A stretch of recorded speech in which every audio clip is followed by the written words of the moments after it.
Hello, my name is Franklyn and this is my video audition for the role of Actor A. The first question you'd like me to answer is, why do I act? And I think the best way to answer this question is to use a quote of the legendary Daniel Day-Lewis's, and he says that if there wasn't his outlet, he wouldn't have a place in society, and I feel exactly the same way. I've wanted to be a performer ever since I was very small, and it's the only job where I do feel like I truly belong. Most other walks of life I feel completely out of my depth, whereas with acting and with drama,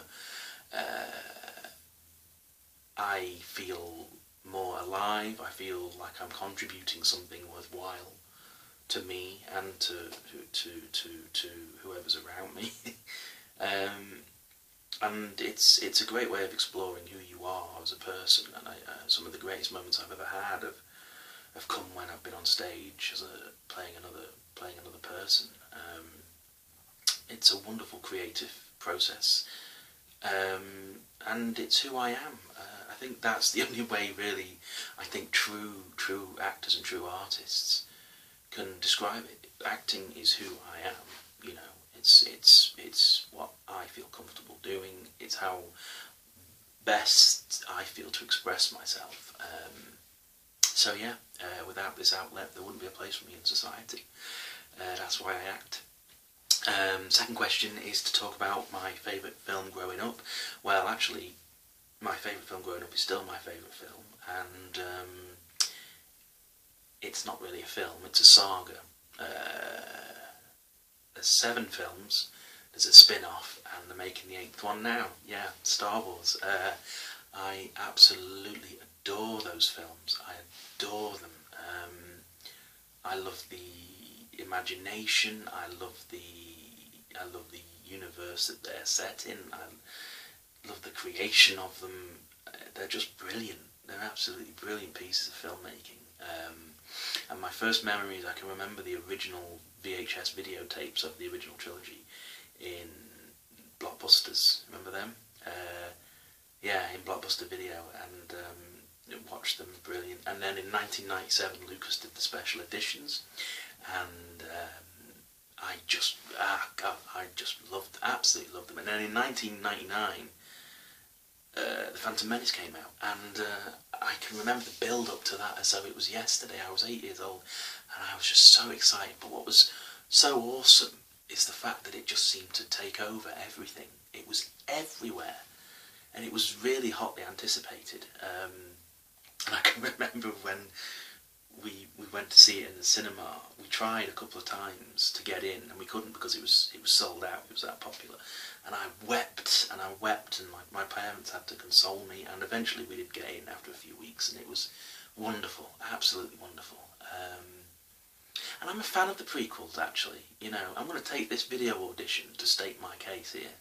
I don't know how you feel about the prequels, but I think they do get a bad press. They're not perfect, don't get me wrong. But I've seen some terrible films in my time, and the prequels are not terrible films. They're just an example of the era they were made in, as are the originals. By the time the prequels came to being made, CGI was becoming a huge storytelling tool. Don't get me wrong, I accept the criticism that I think the prequels use a little bit too much CGI. I can accept that, but I don't think they're that bad. I really don't. There are a few things I would change, but yeah, and I do like what Disney are doing. Force Awakens was monumental. Rogue One was awesome. I can't wait for that to come out on Monday. And at the end of the year, we have The Last Jedi. So, yeah, so very excited. Third question is a happy or sad memory.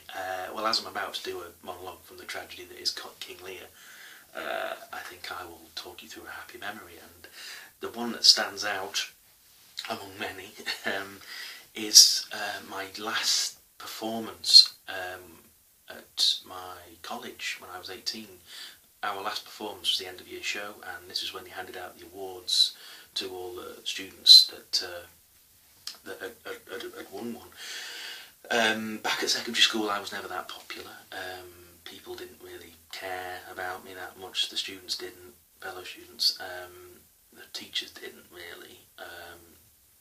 And I easily, was in the background. I didn't really belong at secondary school. And we used to sit in those assemblies, and you'd see the kids going up to get their awards, and I never was bothered by it, but I think subconsciously sometimes my ego would be like, wonder what that'd be like, to one day go up and get an award. And it was never answered at school. Went to college, and it was a wonderful experience for me as a person. Absolutely wonderful. I grew so much as a person there. I got lead role after lead role after lead role, and it was wonderful. And this last night, I can remember my tutors were, I was oblivious to it. They were positioning me at the front of the auditorium so that I was ready to accept the award, and I didn't know what they were doing. And my tutor was giving out the awards, and she was saying how this one lad had been doing the course, and he was at the end, and he'd been doing such wonderful pieces of work, and he'd worked really hard. And then she started naming off all the performances that I'd given, and it dawned on me, and I just thought, oh my lord, the perfect end to a brilliant 2 years. And for a few seconds I went up on stage, got my award, and everybody was looking at me, and it was, professionally, it was the best night of my life, I think, so far. It was wonderful. Yeah, it was great. And I shared it with some lovely people. I met my best friends on that course. Yeah, wonderful. So now I shall perform for you the monologue from King Lear, the character of Edmund. Thank you.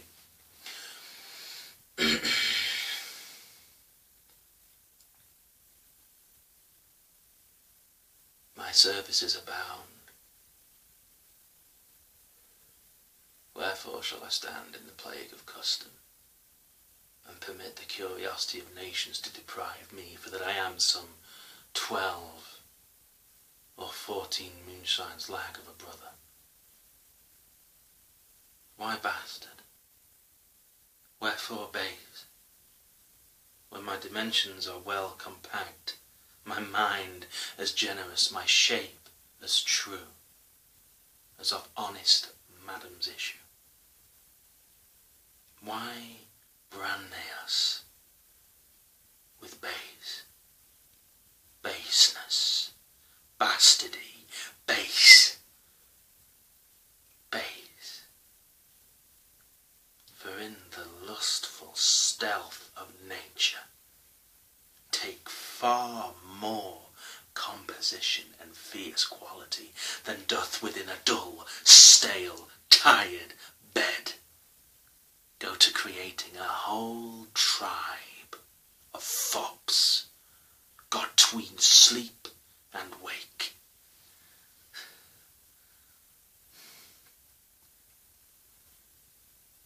Well then, legitimate Edgar,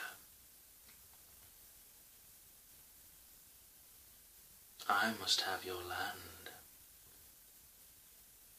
and our father's love is to the bastard Edmund as to the legitimate.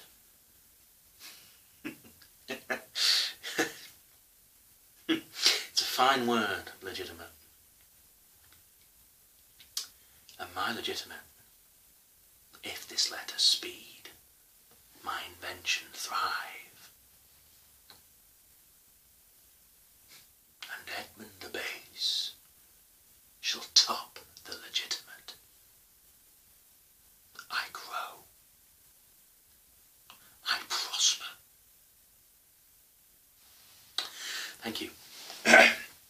And now I will be doing a rehearsed reading of the Drake song Hotline Bling. Thank you.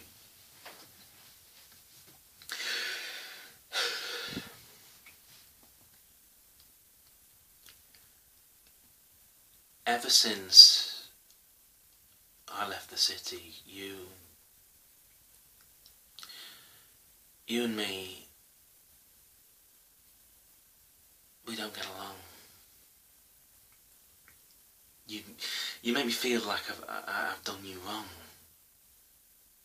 Going places you don't belong. Ever since I left the city, you got exactly what you asked for. You're running out of pages in your passport, hanging out with some girls I've never seen before. You used to call me on my cell phone, late night when you need my love. Call me on my cell phone, late night, when you need my love.